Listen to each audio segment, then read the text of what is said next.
Hi, everybody. I'm Dee. And I'm Jay, and we are ParoDeeJay, and we are here with another exciting episode of ParoDeeJay's Port Guides. Exciting today because we're talking about one of our favorite ports in the entire world, which is Curaçao. So cool. Yes. Love it. I believe the town that you port into is actually called Willemstad. I don't know, Willemstad or Willemstad. I think they go with that V sound. It's like Dutch. It is Dutch inspired, yes. Probably Willem. Willem. It sounds villainous.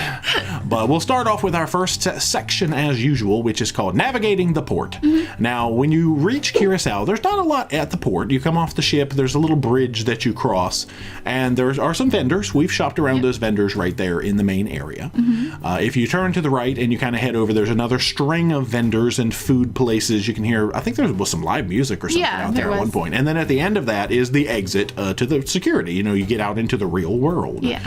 So that's about all there is to do at the port itself. Beyond that, of course, you have some amazing, beautiful stuff, but we'll talk about all of that in exploring on your own. Okay. That's going to be more exciting. So really, that is it for navigating the port. You have a cluster of vendors and like tour pickups and things right off the ship. Down a little ways, some food vendors and stuff like that. But I do like what the vendors offer. I think it's different than at a lot of ports. Every time we bought a souvenir recently, it's been in Curacao because they just have some different types of things. Cute handmade things, and we're drawn to stuff like that. Yeah, that feels authentic and awesome. The second section that we like to highlight for each port is called Ship Excursions. I have selected 6 excursions to point out from Carnival, being our most sailed line to date, to just give you some ideas of things that you can do in Curaçao. The first one is the Willemstad Trolley Train Tour. We always like a cute little thing. This is like a cute little, I think it's only an hour long. So if you're hour and a half, something like that. So if you're limited on time, a good way to see some sights. And it's always cute. You know, we did a train in Grenada. Yeah. It's interesting. They offer them in a lot of ports. Yeah, trains and trolleys. They're just so cute. The next one is the Curaçao Snorkel Adventure with Open Bar.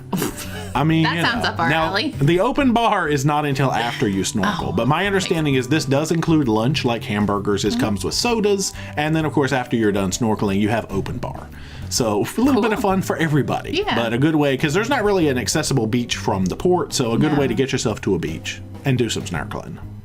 We also have the Curaçao Highlights Tour, which is your basic air-conditioned bus tour of things to see in Curaçao. Mm-hmm. A lot of times your first time visiting any island, you know, it's good to just sort of do a bus tour and get an overview. Yeah. And there's lots of stuff that you can see in Curaçao. Another one that sounded interesting is the Ostrich Farm and Sightseeing, because we do love wildlife encounters. Do you like ostriches? I'm probably kind of scared of them, but I think... Because they're kind of like emus. They're big. I think they'd be cool. But, I mean, just something interesting. We always like unique animal encounters, and this sounded fun. We have not done any of these excursions so far, but the next one we actually have. This is one called, it's actually just called Beach Day now. When we did it, it was called Cabana Beach Day, and that's because it takes you to Cabana Beach. They probably changed the name because I bet people thought they were getting a beach day in a cabana. That's not the case, but Cabana Beach Day. So how did you like Cabana Beach the first time we ever went to Curaçao? Probably some of my favorite snorkeling ever, and what I like about it is there's this large rock wall. So larger sea creatures don't tend to be in there, but like the really pretty tropical fish are right up by that wall. And I think I just took off after them, and I was like 3 beaches down or something like that. Yeah, you just took off. Yeah. Following those sea creatures. The water is unreal, like blue. Unreal blue. It is. That's the shade. Unreal blue. See, I'm in blue today too for Curaçao because they make the liqueur Curaçao in, oddly enough, Curaçao. But the beach was gorgeous, and the facility that we were at, Cabana Beach was really nice. You could upgrade, I think, and get like a VIP area if you wanted to. We didn't. We just picked because we're mostly in the water anyway. True. Is that where we got like coupons for drinks and stuff? Yeah, that included a coupon for a drink and all sorts of random things. But this is over in the area I believe they call Moomba Beach, if I'm in the right port, and Seaquarium Beach. It's all this big long strip of beach that's kind of protected by a what do they call it? Like a wave break. You know, when they build the thing to break the waves. I guess you could get up on top and go onto the deeper side, because some people did, but we just kind of ventured in there. And then they had a really nice lunch setup if you wanted to purchase lunch, like big outdoor area with big comfy chairs. They had some live music. It was just a nice atmosphere overall. Yeah. The last one I picked out for Curaçao is the Curaçao Kayak Adventure. You can find these kayaking adventures in lots of ports, but just wanted to point that out. And this one does include some snorkeling time as well, because you jump out of your kayak. Yeah, I think as you're paddling along, you just stick your face in the water, and you just Like it's probably hard to get back into a kayak. We're like, yeah, I don't know about all that. But I don't know either. It looked interesting and fun. Yeah. So now we will move on to exploring on your own, which is where we just give you some ideas of what you can do without, a guided tour through the ship. Curaçao is super cute and fun to explore. I know when you leave the port area, like we talked about before, and you go out of the security gate, you kind of walk by this little area. There's a casino there, and you eventually end up in the Riff Fort, which is RIF, Riff Fort. It's cute. Yeah, all sorts of shops in there. We stopped and had ice cream in there. It was really good. Yeah, but that's cool just to look around. And I don't know if it's like a reconstruction of a fort or if it really was a fort. You can tell I did a lot of research into that, but it was cute. You go out the other side of that, and you got a little stretch by the water with some vendors, and you can see across to Curaçao and all of those beautiful, colorful, painted buildings. It is one of the more beautiful ports. I like the story that they told us about the guy who was higher up in the government had made a mandate that everybody had to paint their houses like all these colorful things, and then turns out he had like a stake in the paint company, so he was just in it for himself. But they have the floating bridge, which is just, I guess, it's like an engineering wonder in and of itself. Yeah. That swings, and you can go across that, and you get to the downtown. How did you like the downtown over there in Curaçao? Oh, it was a lot amazing. of shopping. Yeah, lots of shopping. I actually had the coupon book, and so it was like a scavenger hunt again to find the charms and things like that. I just found it very charming. Very safe. We just felt super comfortable the whole time. It is a little bit of a hike from the cruise ship across. So if you have like mobility issues, I don't know if they have any sort of transportation. I didn't see any kind of shuttling. I mean, it's not bad. You could catch a cab. There's nothing like, hills or anything like that. But, it is a little bit of a walk. But just the most beautiful architecture and colorful buildings, like Jay said.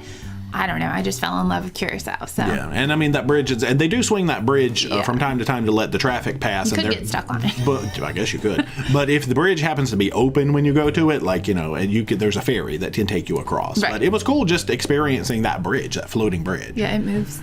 I know, it moves and makes noises when you walk on it. But just a really fun place to explore. And I mean, we barely scratched the surface of that downtown area, because there's like a floating market that we never made it to. Oh, there is? And all sorts of stuff. So we may have to do a little more in-depth exploring when we get back to Curaçao. One day. It's not on any future itinerary. I know. We should change that. We should. And another way that you can explore on your own without being fully on your own is through a private tour company. There are a couple that we have heard of and had, we had experiences with ourselves a little bit. Yeah. The first one, which we have not used but have heard good things about, is Curaçao Actif, I believe is how you pronounce it. They do lots of adventure tours, right? They do, yeah. They take you out. It's like a Jeep? Yeah, like you can see the deserts, and they take you all over the place. The one that we used, which we had an amazing time on, is Irie Tours. We did, I think, the West Side Beach Hopping Tour. Yep. Was that fun? It was so good. They're just so appreciative of your business in general. Super friendly. They were great. Super friendly. They were like very professional, like you said. She gave us a hug when she saw us. She did. She was like, yeah, you guys. But they took us to, it was like a blowhole thing. Yeah, I forget. What do you call that? Oh, is it the Siete Boca? Siete Boca. I know it sounds like you're saying a bad word, but it's like Siete Boca, but it's their thing. I think that was our first stop, and then we went to several different beaches, and we went to the salt flats and saw flamingos, and then you had an option to stay at another beach if you were there later, and just the whole experience was just amazing. Yeah, that was a great tour. They have a shorter east side beach hopping tour or the longer west side. We were there for a nice full day, so we did the longer tour, and that was great. The only thing is it is open air bus. And it did rain, so just something to think, but it was still fun. I mean, we're getting in the water anyway, but yeah, amazing. Yeah, Irie. And of course, our last section, which is called Free and Frugal Fun, which is where we rate on a scale of 1 to 10 how much fun you can have for basically no dollars or very, very cheap dollars without having to stray too far from the actual port area.